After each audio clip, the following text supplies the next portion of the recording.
श्रीमातः श्रीमहाराज्ञी श्रीमत्सिंहासनेश्वरी श्रीचक्रराजनिलये सुप्रभातं भवानि ते। श्रीमातः श्रीमहाराज्ञी श्रीमत्सिंहासनेश्वरी श्रीचक्रराजनिलये सुप्रभातं भवानि ते।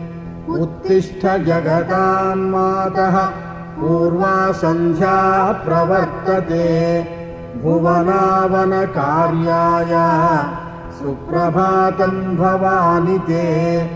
उत्तिष्ठ जगतां मातः पूर्वा सन्ध्या प्रवर्तते भुवनावनकार्याय सुप्रभातं भवानि ते। तव सुप्रभातमज विष्णुवन्दिते